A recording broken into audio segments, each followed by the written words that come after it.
Hello everyone, ICT virtual classes में मैं योगेश खेमनी आपका स्वागत करता हूं। तो जैसा कि आप जानते हैं, हम लोग पढ़ रहे थे मैग्नेटिक फील्ड, और आज हम बात करेंगे magnetic field due to a circular loop या at the centre of a circular. Heading लिखेंगे हम मैग्नेटिक फील्ड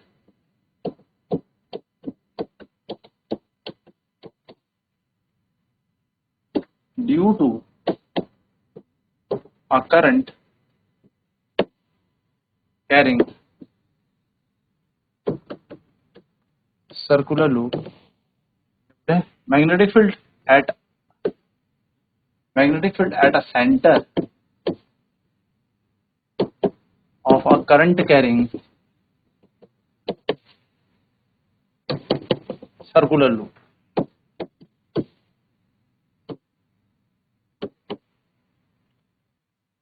एक लूप है गोला, यहां से करंट एंटर हुआ, इसके अंदर मैग्नेटिक फील्ड सेटअप हो जाएगा। करंट है, करंट बाहर जाएगा। लेट अस कंसीडर ए इसका रेडियस है, ठीक है। तो हमने डीएल एक स्मॉल एरिया एलिमेंट माना, ठीक है। तो let dl be the small length element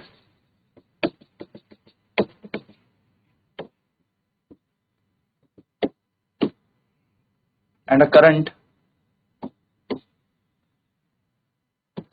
of I ampere, the I is flowing through a wire, flowing through a loop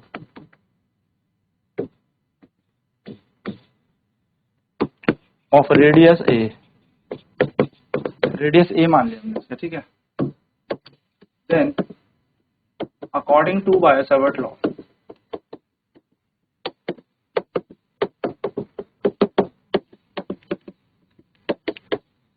देखो बायो-सावर्ट लॉ के अकॉर्डिंग हमें पता है dB is equal to formula होता है mu naught I dl sin theta upon 4 pi r square. ये हमारे पास Biot-Savart law होता है। वेयर थीटा, जो थीटा होता है वो एंगल होता है between the point and the length element, ठीक है। Between the point and length element, जितनी भी दूरी उस पॉइंट पी की होगी उसकी लेंथ एलिमेंट के साथ जो भी एंगल होगा वो एयर थीटा। यहाँ पर थीटा क्या होगा, 90 डिग्री होगा, परपेंडिकुलर जा रहा है क्योंकि। तो साइन 90 कितना होता है 1, और साइन 90 1 होता है तो मैग्नेटिक फील्ड मिल जाता है हमें mu naught I d l upon 4 pi r square. हमने रेडियस ए माना है तो यहाँ पे रेडियस का काम ए स्क्वायर करेगा। हियर मैं बोल सकता हूँ r equal to a. Now for complete magnetic field,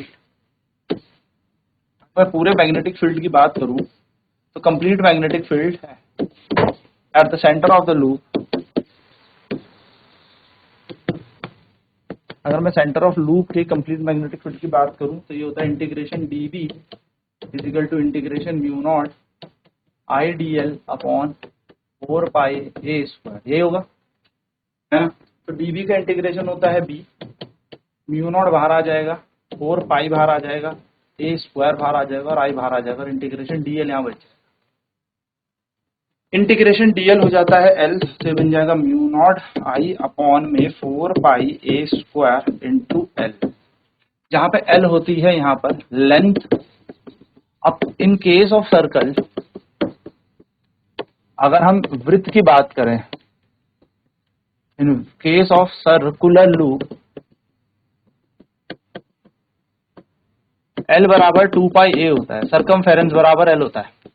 तो इसको पुट कर दें तो वैल्यू बन जाएगी mu naught I upon 4 pi a square into 2 pi A.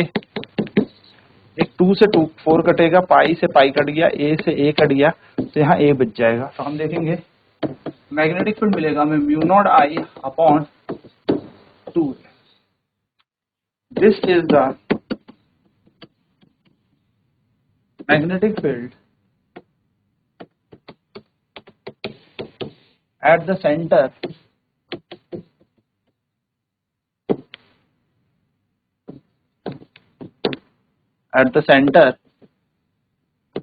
of a loop।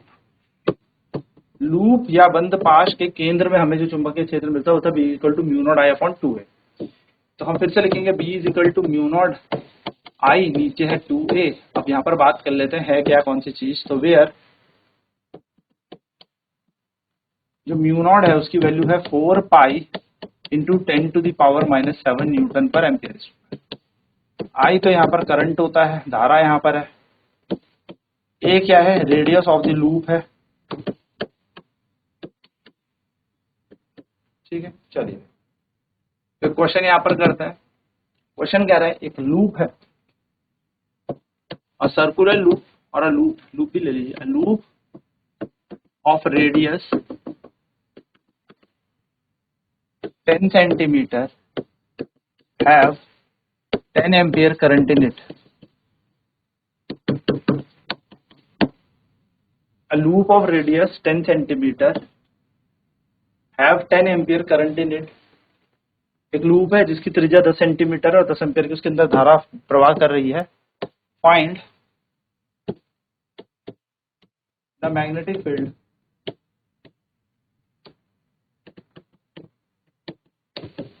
Eight the centre of this loop.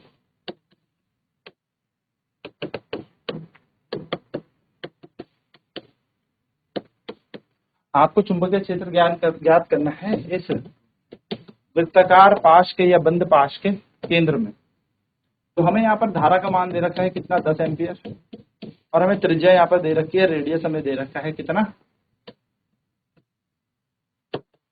Radius of loop हमें दे रखा है which is consider to be 10 centimetre. 10 centimetre बराबर होगा 10 इंटू 10⁻⁻2 मीटर, यानी कि इतने में हम छोड़ देते हैं।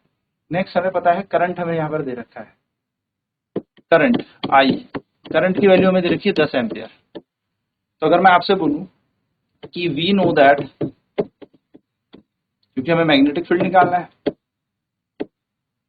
हमें चुंबकीय क्षेत्र निकालना है,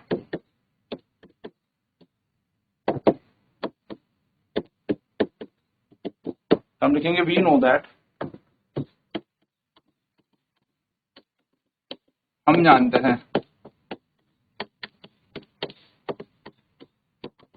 मैग्नेटिक फील्ड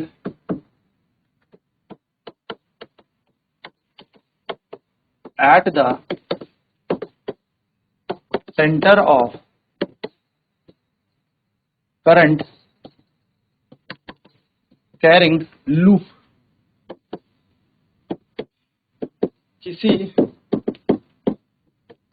बंद पाश के केंद्र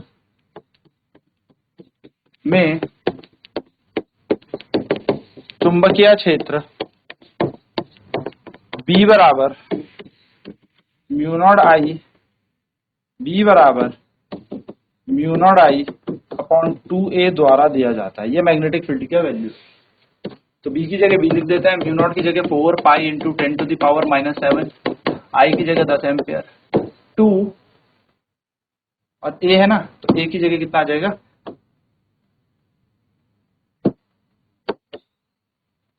गुणा 10 गुणा 10 की घात -2। तो 2 से कट जाएगा, ये 2 टाइम आ जाएगा, तो ये बन जाएगा B बराबर 2 इंटू पाई की वैल्यू 3.14, 10 की घात यहाँ पे माइनस का 6, अच्छा 10 से 10 उड़ गया और -2 से ये कटा तो -5 बच गया, तो 10 की घात -5। तो B बराबर आ जाएगा 8, 28, 6.28 गुणा 10 की घात -5 टेस्ला। ये मैग्नेटिक फील्ड बन जाएगा। इतना चुंबकीय क्षेत्र हमें मिलेगा, तो बोलेंगे the magnetic field of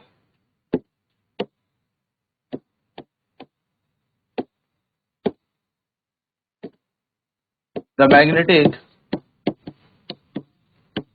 field of 6.28 into 10 to the power -5 Tesla will be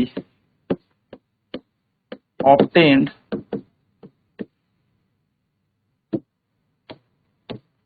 at the center of the loop। यानी कि पाश के केंद्र में 6.28 गुना 10 की घात -5 टेस्ला का चुंबकीय क्षेत्र होगा। चलिए फटाफट नोट करते हैं, फिर बढ़ते हैं अगले क्वेश्चन की तरफ या अगले कॉन्सेप्ट की तरफ। तो मैग्नेटिक फील्ड निकाल रहा है at the centre of a current carrying loop. तो एक लूप हमने कंसीडर किया जिसका रेडियस a है, जिसके अंदर करंट I फ्लो कर रहा है, डीएल इसकी स्मॉल लेंथ एलिमेंट ले लिया हमने। तो according to the Biot-Savart law, Biot-Savart के नियम अनुसार dB is equal to mu naught I dl sine theta upon 4 pi square, जहाँ पे थीटा यहाँ पर क्या है 90 डिग्री है और आर का मान यहाँ पर ए है क्योंकि जितनी त्रिज्या है वो ए है। तो हमें डीबी बराबर mu naught I dl upon 4 pi a square हो जाएगा, साइन 90 बन होता है। तो अगर मैं कंप्लीट मैग्नेटिक फील्ड निकालूं तो मुझे इस पूरे का इंटीग्रेशन करना पड़ेगा। तो integration dB equal to integration mu naught I dl upon 4 pi r square है। आर की जगह क्या चल रहा है, यहाँ ए चल रहा है, ठीक है। तो mu naught I 4 pi r square बाहर आ जाएगा, इंटीग्रेशन डीएल आ जाएगा। तो mu naught I 4 pi a square और इंटीग्रेशन डीएल का एल बन जाएगा। एल बराबर 2 पाई ए होता है ना, लेंथ जो है 2 पाई ए बराबर है, इस एल को हम यहाँ लगा देंगे तो म्यू नॉट आई एस रहेगा और नीचे आ जाएगा 4 पाई ए का स्क्वायर और एल की जगह 2 पाई ए। तो देखो 4 पाई ए स्क्वायर से 2 पाई ए कैंसिल करेगा तो 2 ए बचता है। तो म्यू नॉट आई अपॉन 2 ए हमारे पास ये वैल्यू बन जाएगी। चलिए नोट करेंगे फटाफट से।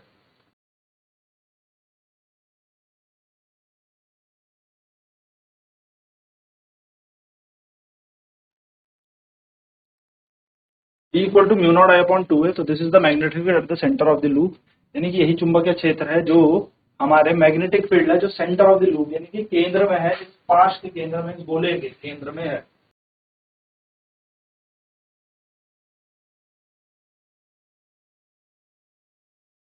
B equal to mu naught I upon 2 a होता है। तो यहाँ पर हमें पता है म्यू नॉट की value 4 pi into 10 to the power minus 7 होती है। आई का मतलब करंट और आर ए यहाँ पर रेडियस। तो जैसे हमें क्वेश्चन दे रखा loop of radius 10 centimetre have 10 ampere current in it, find the magnetic field at the centre of this loop. यानी कि एक लूप है जिसका रेडियस 10 सेंटीमीटर है, जिसकी त्रिज्या 10 सेंटीमीटर है। अब 10 सेंटीमीटर को मीटर में बदलने के लिए क्या करना है, 10 गुणा 10 की घात माइनस 2 कर देना है। तो ये मीटर में आ गई। करंट धारा हमें दे रखी है 10 एम्पियर, तो करंट हमारे पास आ गया। मैग्नेटिक फील्ड बी हमें ज्ञात करना है। तो हमारे पास क्या है फॉर्मूले में, ए है आई है ना। तो अगर हम यहाँ देखें तो वी नो दैट, हम जानते हैं magnetic field at the centre of current carrying loop, किसी बंद पाश के केंद्र में चुंबकीय क्षेत्र कितना होता है, बी बराबर mu naught I upon 2 a होता है ना। तो म्यू नॉट का मान हमें पता है 4 पाई गुणा 10 की घात माइनस 7, आई का मान 10 एम्पियर दे रखा है, नीचे है 2a। तो 2 into 10 to the power 10 into 10 to the power minus 2 solve किया तो 6.28 into 10 to the power minus 5 आएगा। नेक्स्ट क्वेश्चन देखते हैं, लिखते हैं a loop of radius 50 centimetre have current 5 ampere in it, find the if the loop has 50 turns, find the magnetic field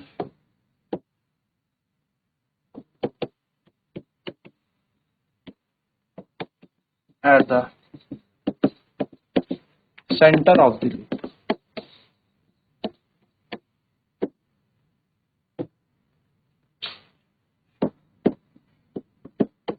तो radius of loop हमें दे रखा है,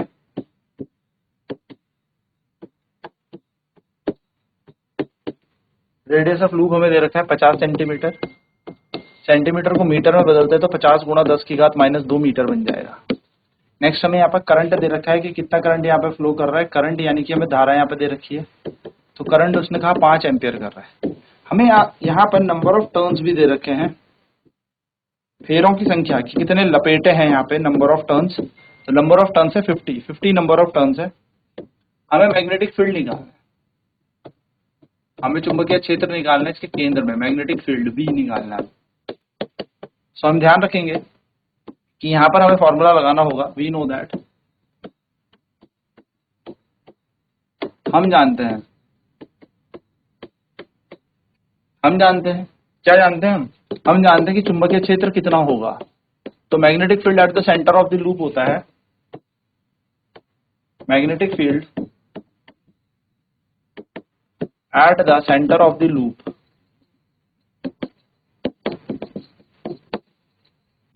magnetic field at the centre of the loop यानी कि पास के केंद्र में जो चुंबकीय क्षेत्र होता है वो होता है म्यू नॉट आई अपॉन 2 ए। ये हमने पढ़ा था, लेकिन यहाँ पे n फेरों की संख्या है तो n से भी मल्टीप्लाई करना पड़ेगा।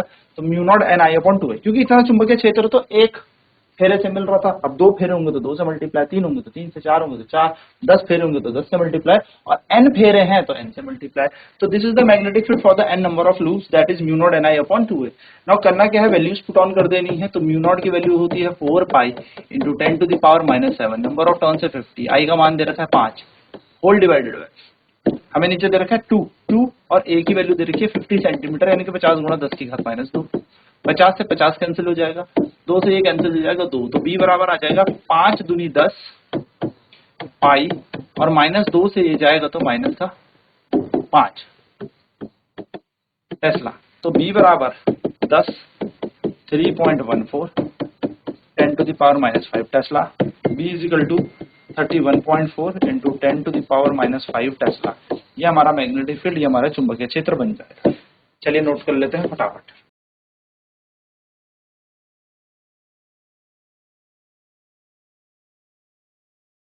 तो कह रहा है एक लूप है जिसका रेडियस 50 सेंटीमीटर है, करंट इसमें 5 एम्पियर का फ्लो कर रहा है, लूप के अंदर 50 टन है। 50 टन का मतलब ऐसे समझो जैसे हम ऐसे एक लूप बनाएं और ऐसे लपेटना शुरू कर दें, धागे से लपेटते ना, जैसे हम धागे लपेटते, तो ऐसे कॉपर के 50 टन कर दिए, 50 टन कर दिए। अब सीधी सीधी सी बात है, अगर 1 टन के अंदर 1, तो 2 टन के अंदर 2, 3 के अंदर 3, जैसे हम बोलते थे ना बचपन में, 1 रुपए में अगर 1 टॉफी है तो 2 रुपए में कितनी होंगी, 2 टॉफी होंगी, 3 रुपए में 3 टॉफी होंगी, तो 50 रुपए में 50 टॉफी होंगी। तो यहाँ पर भी सीधे सा कॉन्सेप्ट है, अगर एक लूप के अंदर का मैग्नेटिक फील्ड होता है B equal to mu naught I upon 2a, ये एक लूप का है, यानी कि एक फेरे का है। तो दूसरा मारोगे तो फिर से B not mu naught I upon 2a, तीसरा लपेटा मारोगे फेरा mu naught I upon 2a, चौथा मारोगे तो एक और, पांचवा, छठा, सातवां, आठवां, जितने बार मारोगे उतनी बार क्या हो जाएगा, ये इतना mu naught I upon 2a मिलता रहेगा। यानी कि एक फेरे में 1, 2 फेरे में 2 से मल्टीप्लाई कर दो, 3 फेरे में 3 से मल्टीप्लाई कर दो, 4 फेरे में 4 से मल्टीप्लाई कर दो। तो ऐसा हमें तो पता नहीं कितने फेरे हैं, तो उन्होंने कहा n है, यदि n लपेटे हैं तो भैया यहाँ पर कुछ नहीं करना और सिर्फ n से मल्टीप्लाई कर देना है। जब 1 के अंदर 1, 2 के अंदर 2, 3 के अंदर 3, 4 के अंदर 4, तो n के अंदर है। तो ये मैग्नेटिक फील्ड का जनरल फॉर्मूला आपके पास पूछा भी जाता है, बताता हूं और कैसा प्रश्न इस पे बनता है। बट n यहाँ पर फेरों की संख्या है, n is the number of the turns present in the coil. ऐसे लपेटे होते हैं, जैसे पतंग उड़ाते हैं हम लोग, तो एक चरखी होती है ना, उसमें धागा लपेट देते हैं, समथिंग लाइक दैट। उसी तरीके से पतंग उड़ाते हुए जो चरखी होती है उसमें मैं ऐसे धागा लपेट देते हैं, तो धागा क्या करता है, 1 लपेटा, 2 लपेटा, 3 लपेटा, 4 लपेटा, ऐसे ही यहाँ पर भी कॉइल है। तो n का मतलब फेरों की संख्या है।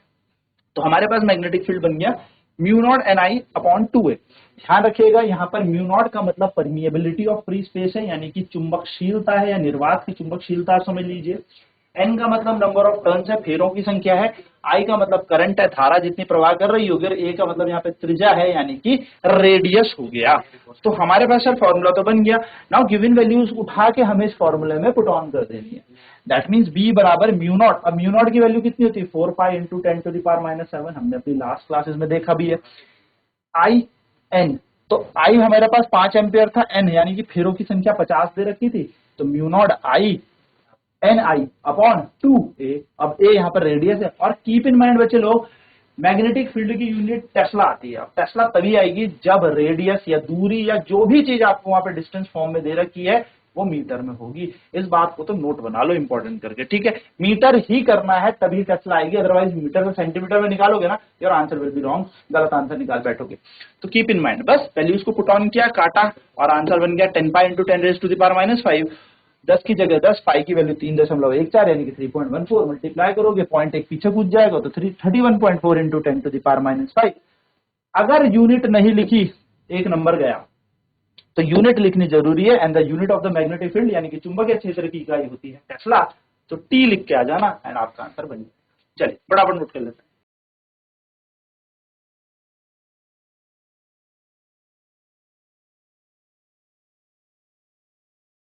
चलो एक ऐसा ही आसान सा साधारण सा प्रश्न कहता है, एक लूप है जिसके अंदर करंट दौड़ रहा है 10 एम्पियर, जिसकी त्रिज्या यानी कि रेडियस है मान लीजिए 5 नहीं लेते, 5 बहुत बार ले लिया, 10 ही ले लेते हैं इस बार, ठीक है, 10 सेंटीमीटर। इसमें आपके पास फेरों की संख्या जो है वो है 100, नंबर ऑफ टर्न्स है 100। बताओ मैग्नेटिक फील्ड क्या होगा, सो बहुत ही आसान है सर, मैग्नेटिक फील्ड निकालते हैं। म्यू नॉट एक होता तो I अपॉन 2a, क्योंकि sir number of turns n थे तो n से मल्टीप्लाई कर दिया, b को b छोड़ देने का। म्यू नॉट की value 4 pi into 10 to the power -7, n की वैल्यू है 100, लगा दो 100। I की वैल्यू कितनी दौड़ रही है देखो, एम्पियर, यूनिट पकड़ना सीखो, एम्पियर है 10, नीचे 2 बैठा अपनी जगह पे, और a की वैल्यू कितनी दे रखी 10 सेंटीमीटर, और अभी बताया था सेंटीमीटर को मीटर में जरूर बदल लेना।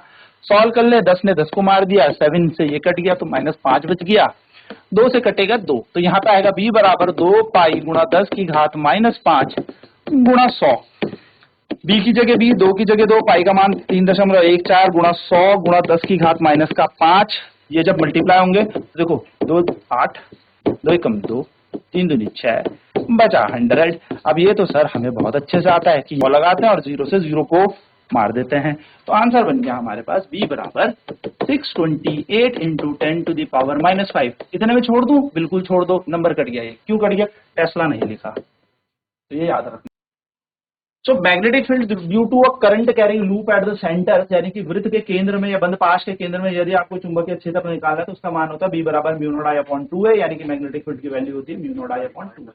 तो इस तरीके से इस क्वेश्चन को सॉल्व कर सकते हैं। नेक्स्ट क्लास में बात करेंगे इसकी और एप्लीकेशंस की, यानी कि बायो-सैवर्ट लॉ के और अनुप्रयोग की बात करेंगे, एम्पियर सर्किट लॉ पर बात करेंगे, एम्पियर का परिपथ नियम पर बात करेंगे। तो आज की क्लास में इतना ही। ICT वर्चुअल क्लासेज में जुड़ने के लिए धन्यवाद। आपका दिन शुभ।